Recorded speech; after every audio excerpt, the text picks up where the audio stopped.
Maintenant, quelles sont les étapes à suivre avant d'investir? On a dit le thème ici, c'est de comprendre avant d'investir.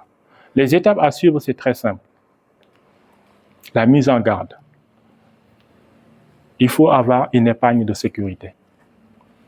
Dans tous les investissements que vous voulez faire là, même dans l'immobilier, tous les investissements que vous voulez faire, il faut d'abord en fait avoir une épargne de sécurité. Si tu n'as pas d'épargne de sécurité, ne te lance pas dans l'investissement. Parce que ça peut tourner mal. Si ça tourne mal, tu fais comment? Tu vas faire comment? Et quand vous investissez, en fait, mettez l'argent que vous n'avez pas besoin.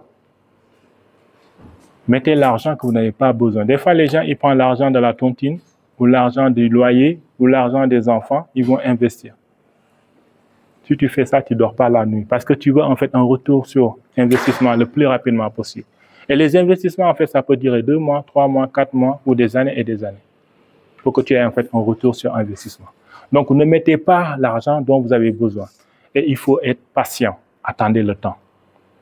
C'est comme semer une graine et que tu veux un arbre. Tu ne vas pas semer une graine aujourd'hui et demain tu as l'arbre.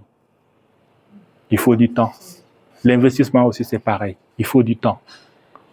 C'est grâce, tout à l'heure, on a fait 50 € pendant 20 ans, on a 25 000.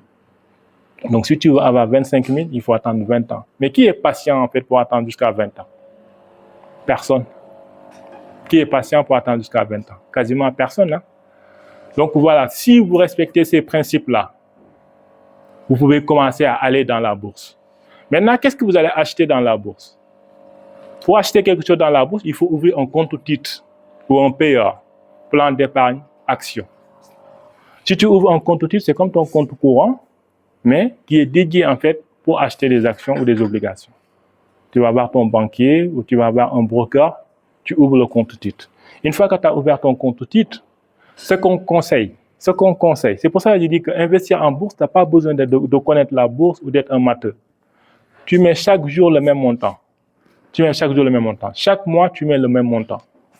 Si tu mets 50 € chaque mois, tu mets 50 €. Chaque mois, tu mets 50 €. Pendant 10 ans, pendant 20 ans, tu auras un capital de 25 000. Mais pour faire ça, est-ce que tu as besoin de faire des calculs? C'est comme épargner en fait. Chaque mois, vous mettez de l'épargne de côté. Mais au lieu de mettre l'épargne sur le livret A, vous le mettez sur la bourse. Et à la fin de l'année, pendant 20 ans, vous avez 25 000.